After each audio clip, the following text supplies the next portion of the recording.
Welcome, everyone. I'm Laura Franco, the CEO of Brave Healer Productions, where we are helping the world experience what's possible.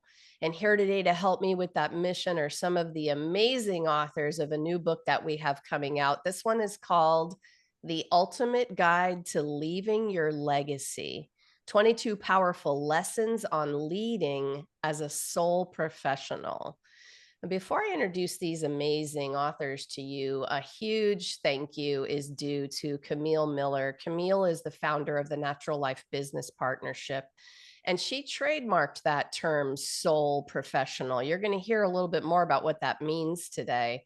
Camille, thank you so much for your big vision. This is the third book in a series of beautiful, powerful books to help our entrepreneurs do their thing with power and success and authenticity and a heart-centered approach. And that's because of you, Camille. Thank you so much for being on this journey.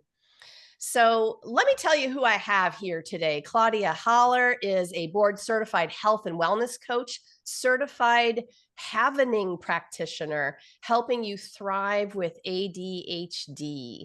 I've got Renee McDonald here. She's a multidimensional therapist, coach, mentor, author, director, and founder of Wellbeing for Me, AOTT, and Butterfly Courage. I can't wait to hear more about Butterfly Courage, Renee. As founder and CEO of Your Choice Coach, Simone Sloan is an accomplished business strategist, executive coach, and DEI consultant. She has held senior roles at Fortune 500 companies across marketing, communications, medical affairs, sales, and global business strategy. And Teresa Trigas-Pfefferle, I think I got your name right, is a real estate maven experienced in many facets of the real estate industry, which includes sales, multifamily investing, leadership, coaching, and speaking. All right, y'all. If you can't feel the power that I have in my Zoom room right now, I don't know what's going to do it for you. Claudia, let's start the party with you. Give me the why behind this legacy chapter that you wrote. Yeah, so hi, and thank you for having me, Laura. So I was actually part of all three of these books, so it's a little bit of kind of like a story. All three parts are kind of a story, and it really starts with I was struggling with depression and suicidal thoughts. So in my first book was a little bit about that discovery, like what is going on, and then the second one is how to get the diagnosis. And really understand like how ADHD plays into all these other mental health issues.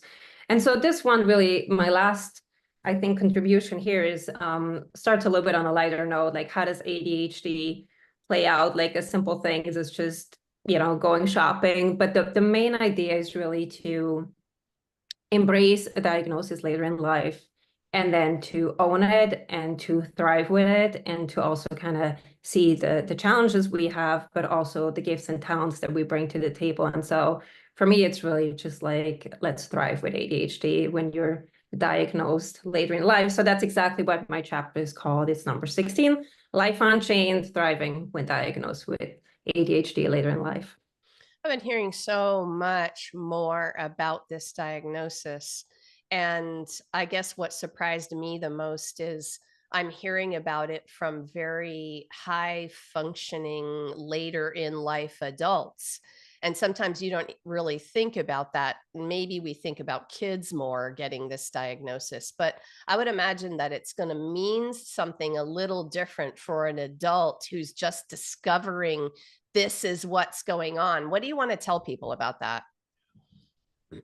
Honestly, something's off. Sometimes it shows in different ways, like emotional dysregulation. We kind of like react over the top. We have issues with being on time, following through, and things like this. But we're not always hyperactive. And I think with ADHD, the misunderstanding or the common misconception is like, if I'm not, moving around my hands or my feet, like it can't be ADHD, but it can be. It just doesn't have this hyperactivity component to it. And we are great entrepreneurs. We just need a little bit of people that help us stay in our lane of genius, and not we're like all over the place sometimes. So the one key thing, though, that really is closest to my heart is when we find out later in life we have ADHD, it is a huge relief oftentimes. It's like, okay, now I understand. I'm not all these other things that I thought I am.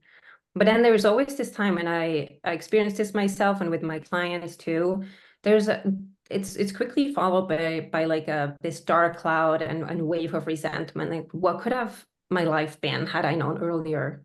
And so there comes like a sense of grief and missed opportunities, and people lose their marriages over things like this, you know, like ADHD can show up in many different ways. So I think that's the biggest part is to embrace it, to be relieved.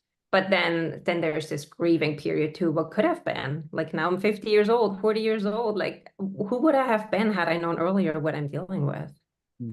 Yeah, really important. Thank you.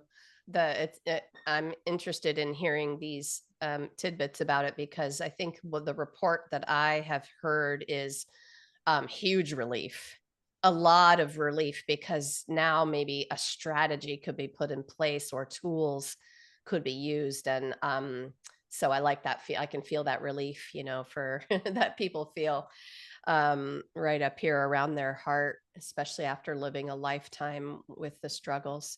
Claudia, thank you so much for being here today and for being in this project. Thank you for having me. Renee, how about you? Tell us the why behind your chapter on legacy. Thank you for having me and for asking. So my chapter is chapter 21, and it's the last time somebody says your name, each one teach one. I'm merging two different concepts together, as I've done in a lot of the work that I've put out to the world, merging a lot of things together. And so basically, I've had a lot of death and grief and bereavement in my life over my lifetime. And what I've noticed, and because legacy is often what you leave behind, what I've noticed in how I've grieved personally or professionally for some colleagues that I've lost over time is that there's often this time, even years and years later, people stop saying somebody's name. So it got me thinking about that because that's related to legacy too. And so I even did some research about that. And there's a lot of cultures around the world that they talk about when is the last time somebody says your name. So the legacy component is also related to when we're no longer here, is someone still speaking of us? So that's one thing. And separate to that is what I've found from all of the different people who supported me over the years. They've left a mark on me, and that they've each taught me something. And it's kind of Denzel Washington's speech. I really liked his speech about each one teach one. It feels very true for my life. I even reflect back on, I was a champion ice skater in Australia, and I had an amazing coach, and she was with me for about 20 years. And so that also, she also has left a mark on my life, not just merely business coaches or therapists that I might have seen over the years that helped me to be a therapist and a coach. So it's how do we get to where we've got to? It's actually people's legacy often lives in us too, like almost standing on the shoulders of giants. I love both those ideas so much. I want to back up to the name one for just a second. I mean, you just gave me this moment, this little light bulb about honoring somebody by stating their name, by talking about them, by sharing the memories, but you just up-leveled it by 10 notches for me in terms of understanding that you're helping them continue leaving their legacy in the world by doing that. Like, yes. Whoa. So like, are you really remembering to sit with your family and talk about loved ones? Like what does that look like actually in your day to day? Ooh, very good question. I love that, Laura. I don't talk about that in the chapter, and I didn't really allude to too much about what's in the chapter, but in terms of my daily stuff, I actually keep that quite private. So it's so interesting that you're asking me this so publicly. It's actually part of my rituals that I do every day. I actually pray to all the people who've had my back and my butterfly wings all these years. I actually pray to them every day. I ask for their guidance every day, and I know they are. There's a few of them that are the wings beneath my wings. Yeah. I love that. Thank you for sharing. And often we don't really talk about the personal ways we put our beautiful practices into practice and the way that that looks. And it feels vulnerable, but it's also the best gift when you offer that idea to somebody and they are like, whoa, that's what I'm going to do. I'm going to incorporate that ritual, which obviously speaks to your second thing about like all of the ways these people's legacies live in us. Beautiful. Renee, thank you so much for saying yes to this project, for being here today. Thank you. Simone, tell us about the why for you. Sure. Thank you, Laura, for having me. The chapter that I wrote is in chapter 11, and it's really talking about putting humanity back into the organization. The why to writing this chapter was really driven by the fact that there's so many toxic work environments and people are suffering in silence. And it's really being created by the managers, the people that they're looking up to, the people that they're working with on 40 plus hours a week. And for me, it was really around how do I let people know you're not alone, but also find their voice in really trying to address some of these challenges that they're experiencing as they're just trying to do their work. And I think for me, that was really one of the key pieces around that, because voices are being muted. They don't have they lose their confidence or think that they don't have it anymore. And they don't realize that they have this power that they can encapsulate to really be who they are, show up authentically as themselves, regardless of what the circumstances are allowing them to be or not to be. And so that was really the impetus for really kind of sharing some of the how do we put humanity and show up as human beings and remember that we're not just this dimensional, but really a three-dimensional human being in terms of how we show up for our work and for others. Oh boy, you gave me a flash to my first job.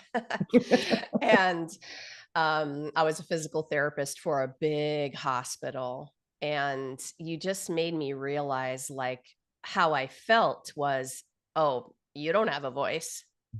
Like you're just a minion and you're going to go do your thing and you're going to hit your productivity and you're going to get your little annual performance, whatever that is. And oh my gosh. So if you're talking to somebody who feels that way, who doesn't even see a path to having a voice, what would you say is the first step for them? I would say for them, really look at their worth, right? And don't look at how you're being valued given the circumstances. And I say that because people forget like what they bring to the table, right? And their value. And so that's the first thing. And really start recognizing those aspects and start talking about yourself if no one else is, because that's how you get to share who you are, what you do, and what you bring to the table.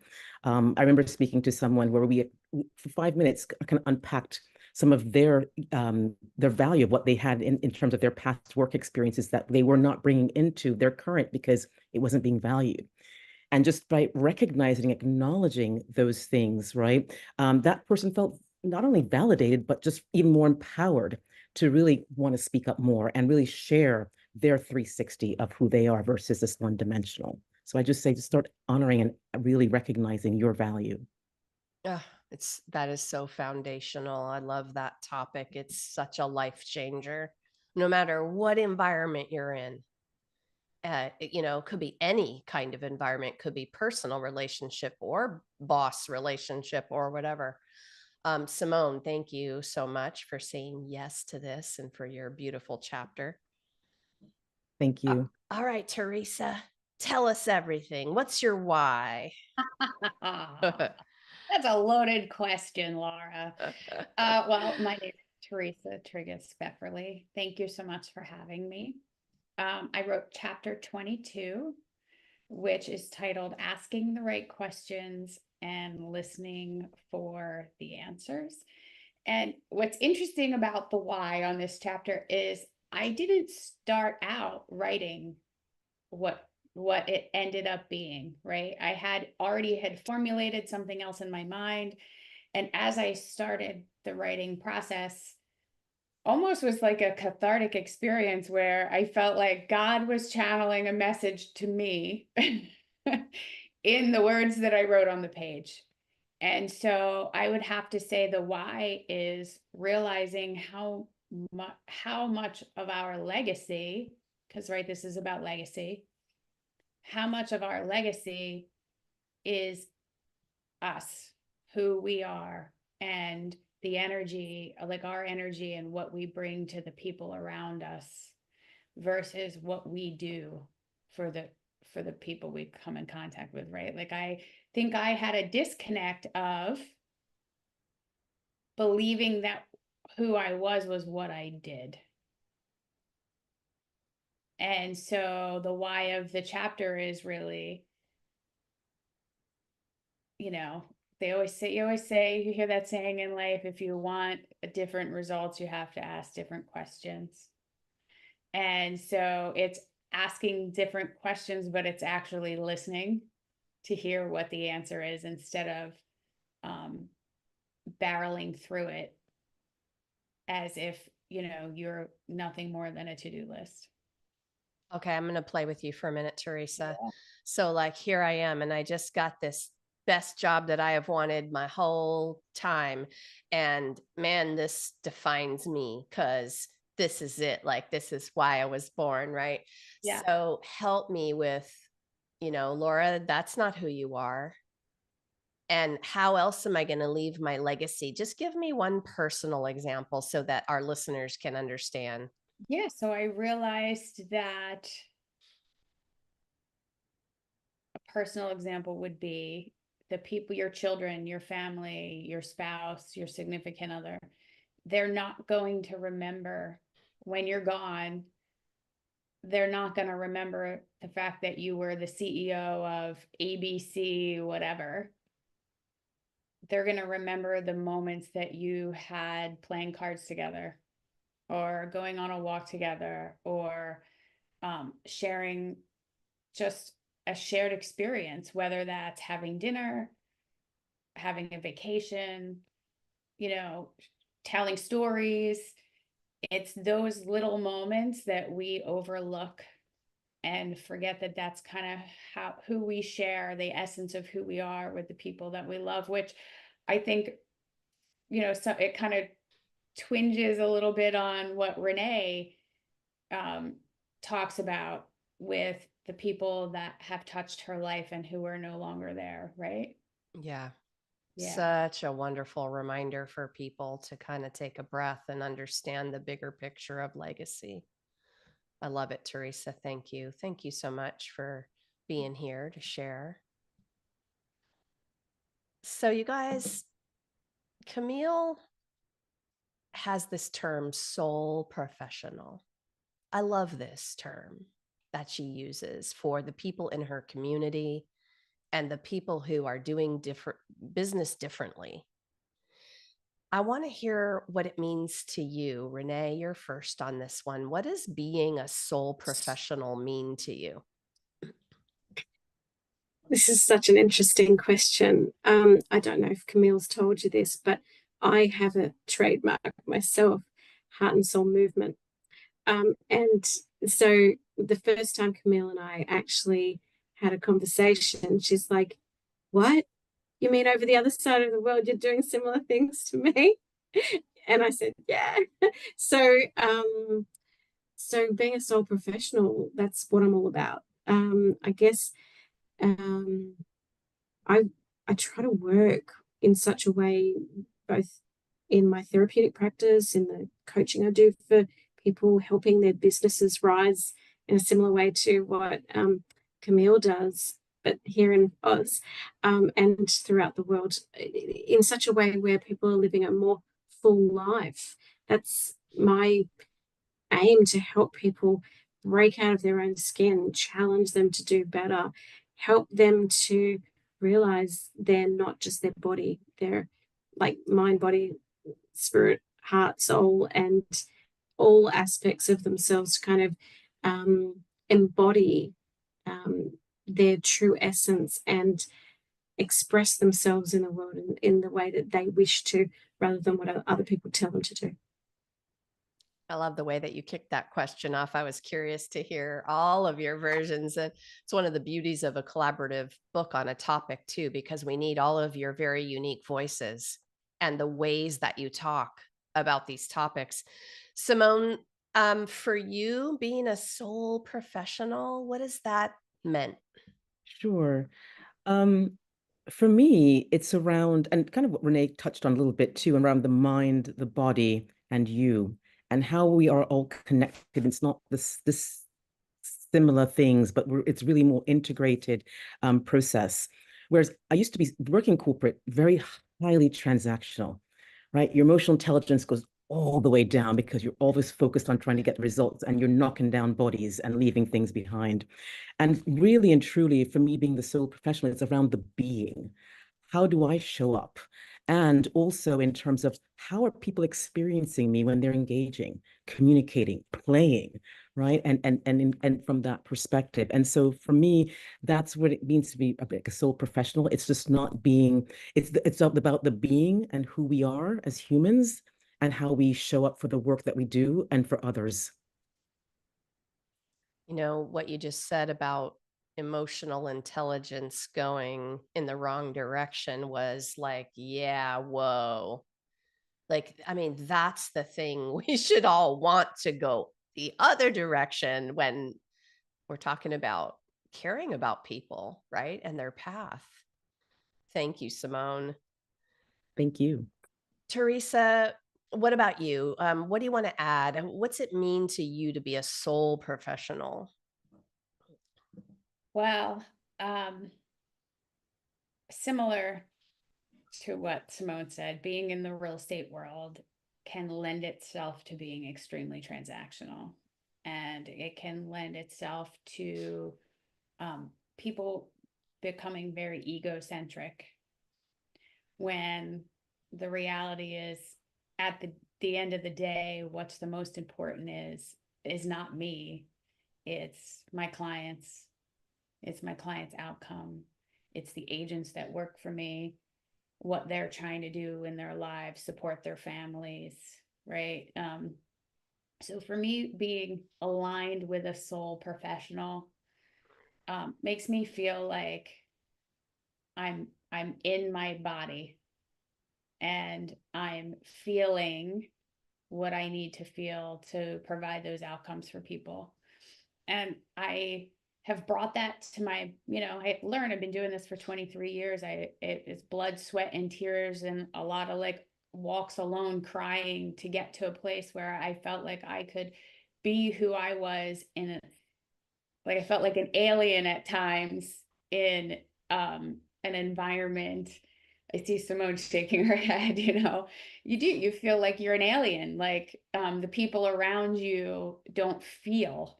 And I've actually, not to ramble, but I actually, like, sometimes I will tell my agents when they call me, I'll be like, just stop right now. Just stop. I want you to put your hand on your heart. And I want you to say to me what you need to say to your client from a place of being here. And they've, I'm happy to say that the end result is that they see the difference of operating from here to here.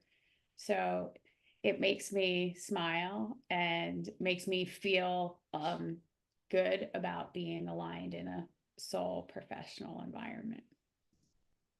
Yeah, I mean, the single thing about being in your body is a huge, powerful thing. Like, that's a big deal. Thank you. All right, Claudia, you're going to be the last to chime in on this. I know it's hard to go last on this one after all these beautiful answers, but what do you want to add to this? Like, what does it mean to you? Yeah, so a lot of good things have been said. That's very true.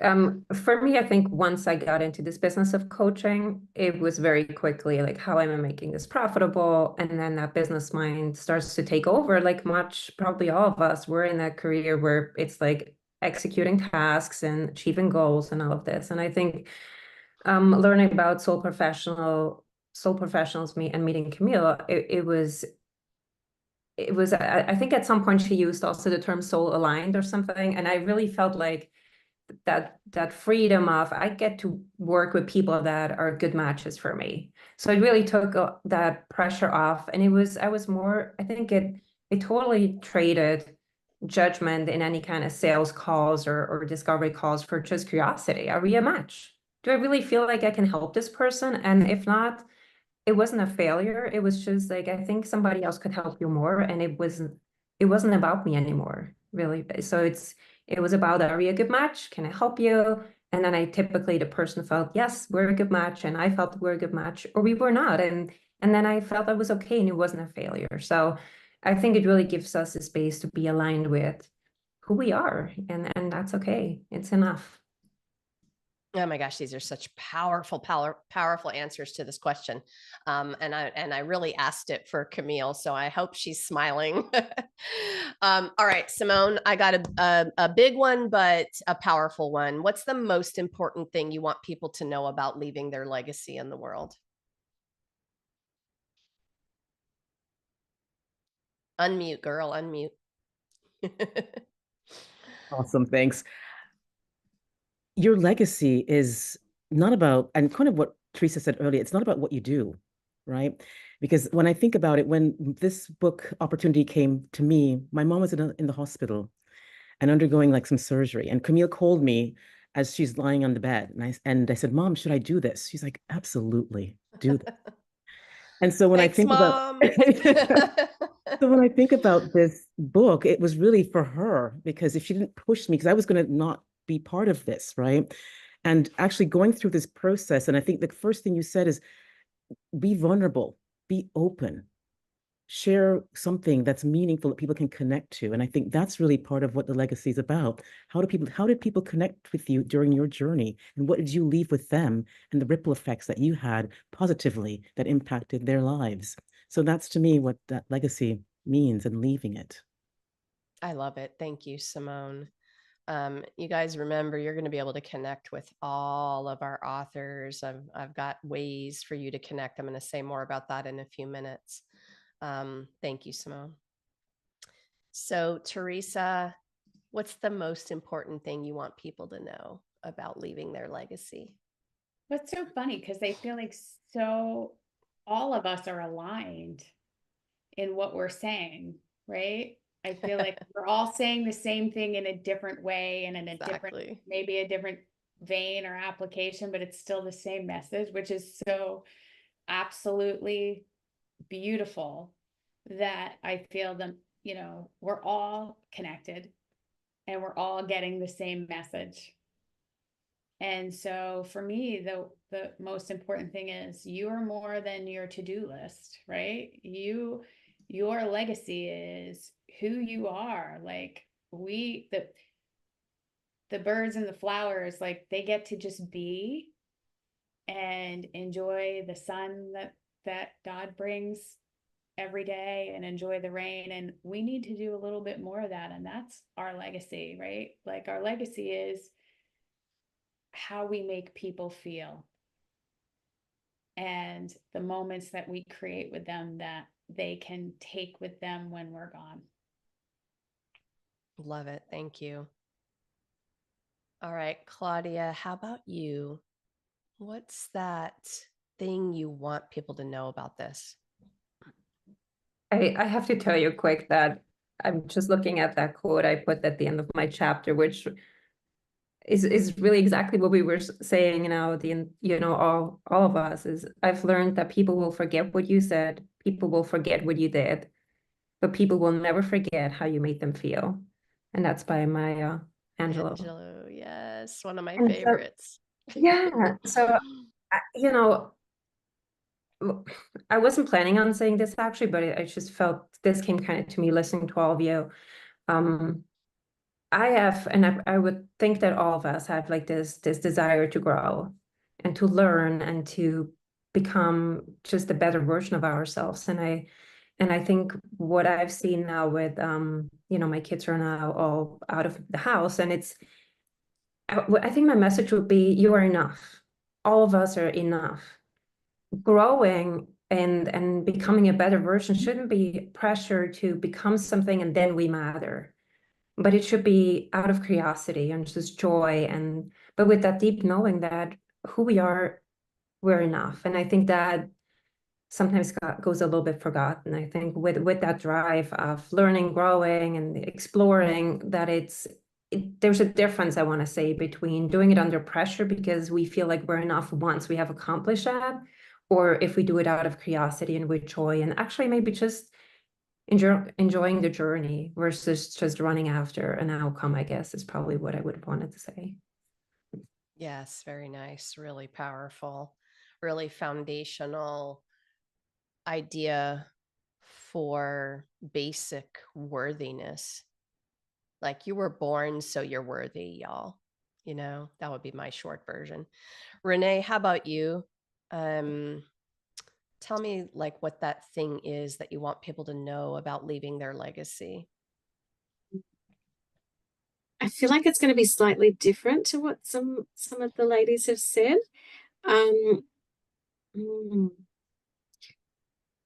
Part of and one of my legacy pieces, I feel, is almost coming back from near-death experiences as a whole other conversation, probably on topic, is I feel like do you.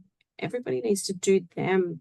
But in addition to that, I've often, because of just who I am now in the world, I've often had to push back against family and friends, like disagreeing with how I'm doing things or what I'm doing or all these kind of things. And so just because somebody doesn't have everyone around them that they think they should have doesn't mean you can't be either successful or leave a legacy either.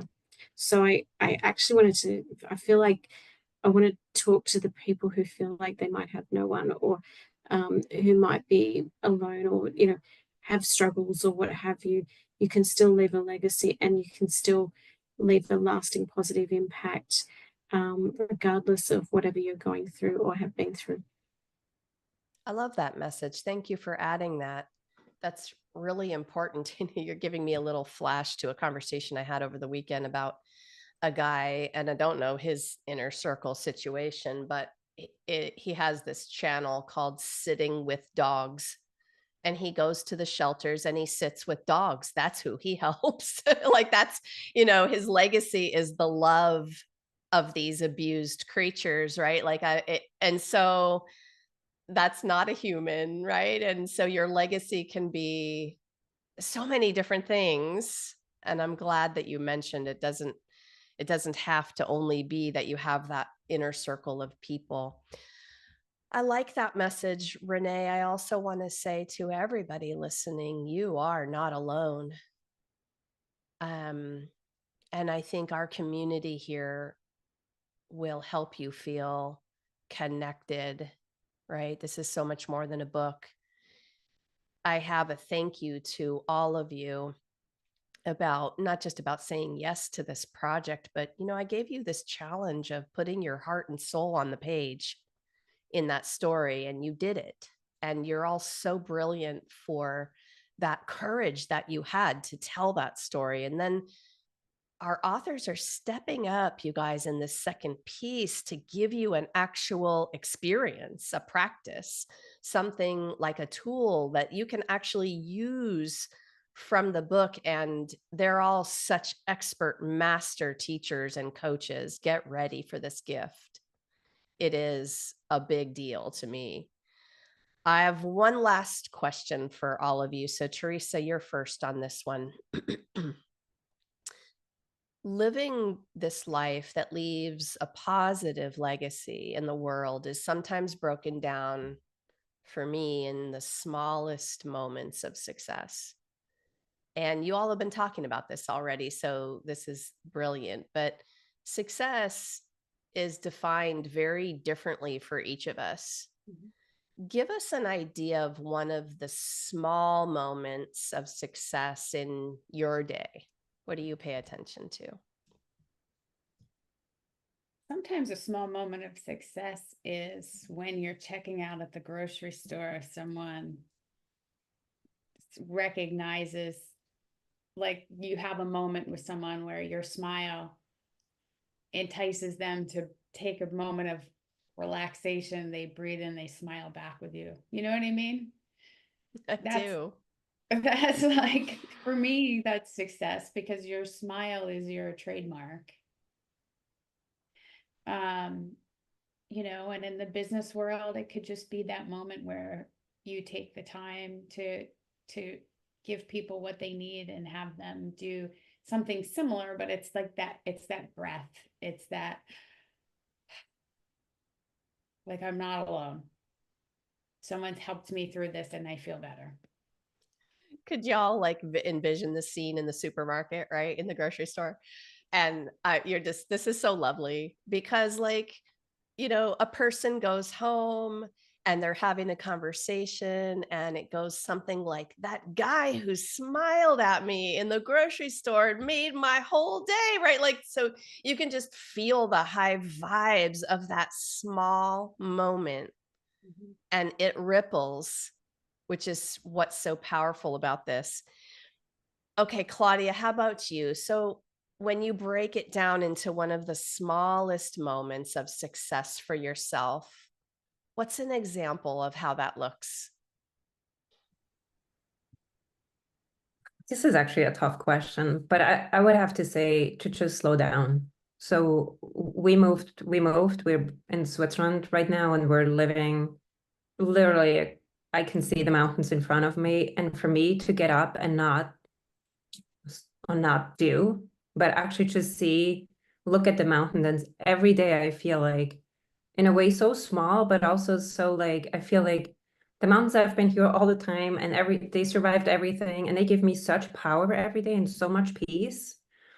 And to me, it's success because I can breathe, like you were just saying also, Teresa, just breathing. And same as you were saying, Teresa, is the interactions here, everything has slowed down a little bit, and it makes me breathe, and it makes me happy, and it just calms me down. It's a different pace, and for me, this is success, because I think I was trying to just run constantly and trying to find success that way.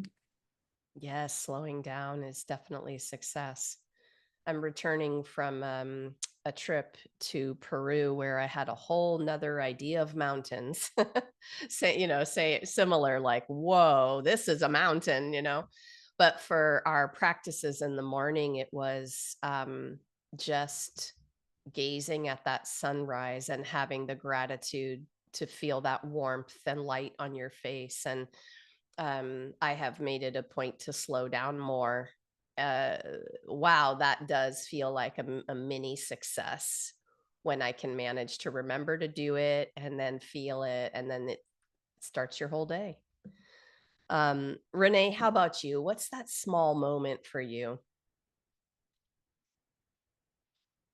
I guess there's so many. How do you whittle it down to one or two? I would concur with what Claudia said around like looking at the mountains. For me, I live between the hills and the sea. So I can see the sunrise and the sunset from my house, looking over the water and the hills in the background.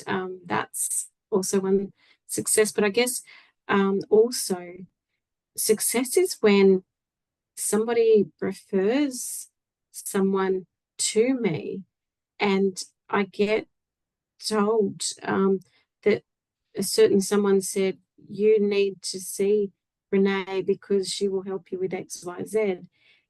And for me, that's the ripple, because it's kind of like I've obviously helped that original person enough.